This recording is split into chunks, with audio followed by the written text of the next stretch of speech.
Joining me now to discuss this, CNN contributor and former CNN Moscow bureau chief Jill Dougherty. Thank you for being here. I want to ask, what do you see as the most important issue for the U.S. to raise during these talks with Russia in Saudi Arabia on Tuesday?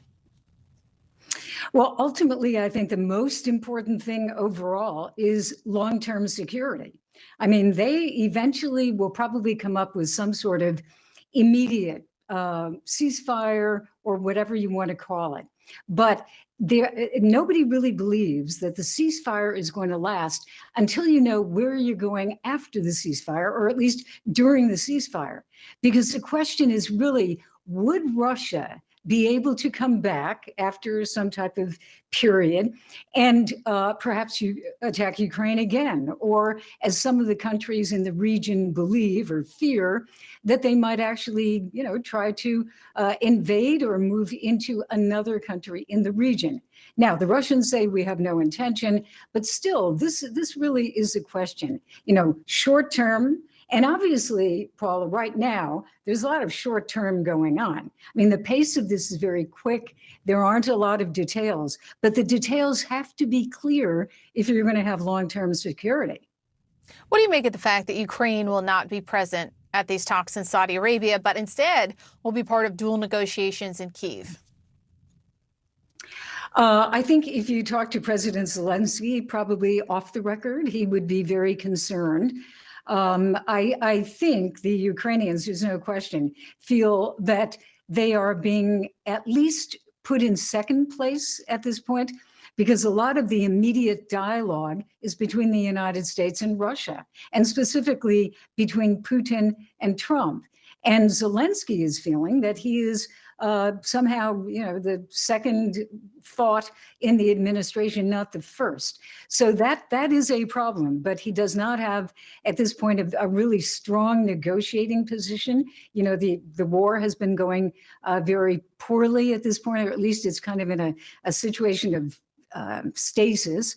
And so, what does he do? He has to make the best of a bad situation. And he was counting originally on the United States to really, stand by them. Now, the administration, there are a lot of, as you can see, I'm saying now, but because there are a lot of sides to this, but the administration would say, no, they will be part of this. Don't worry. But I think the Ukrainians are worried. When do they come into the negotiations? When everything's already on the table and they don't get a way to define where everything's going? Well, Trump's special envoy to Russia and Ukraine says there will need to be concessions from Russia. What do you think that could look like? I am not quite sure what that would be. At this point, it appears in public statements, at least initially by the administration and especially administration officials, Secretary Hegseth, the defense secretaries especially, that Russia is going to get a promise of no NATO membership for Ukraine. It will probably also get territorial concessions, meaning the territory that it has taken from Ukraine will remain under Russian control.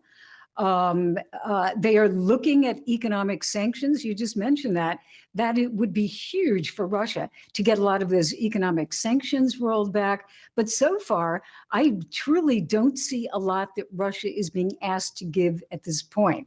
That said, there aren't a lot of specific, concrete details of what we're talking about. There's a lot of talk, we've got to end it and end it quickly, but exactly how is still a big question.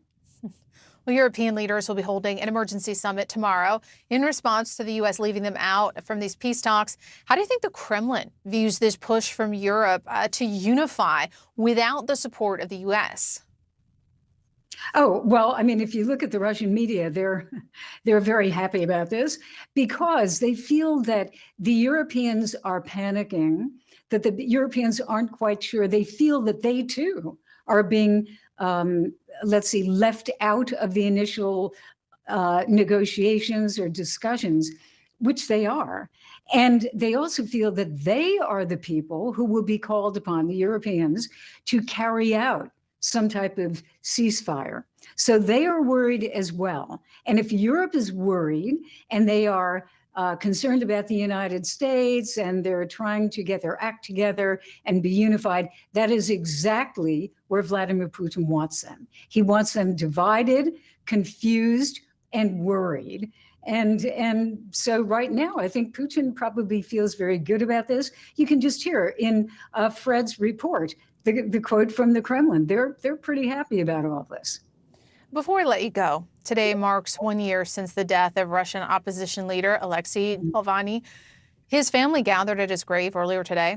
I want to play a clip of one of the last interviews he gave for the CNN film documentary, Navalny. My message for the situation when I'm killed is very simple: not give up. Do me a favor, answer this one in Russian. И здесь у меня просто очевидная вещь. Ну, не сдавайтесь. Не надо, нельзя сдаваться. Если это произошло, это означает, что мы необыкновенно сильны в этот момент, раз они решили меня убить. What is the state of opposition in Russia right now, Jill? Well, they are completely excluded from any type of public participation in Russia at this point. Nobody can go on the streets to protest, although there were lines for the grave of Alexei Navalny in Moscow today. And that, I think, is significant. But the problem with the opposition right now is they don't really have a leader who is as strong and charismatic as Navalny was. And, you know, he is gone. His wife valiantly, you know, speaks around the world, but she's not Navalny. And so I think at this point, the, you know, the opposition would really like to have somebody with that, you know, the sheer political force and public influence that he had. But there really is no one at this point. So it's a, I would say, a sad day on many levels for the opposition. Jill, thank you so much for joining us. Mm-hmm.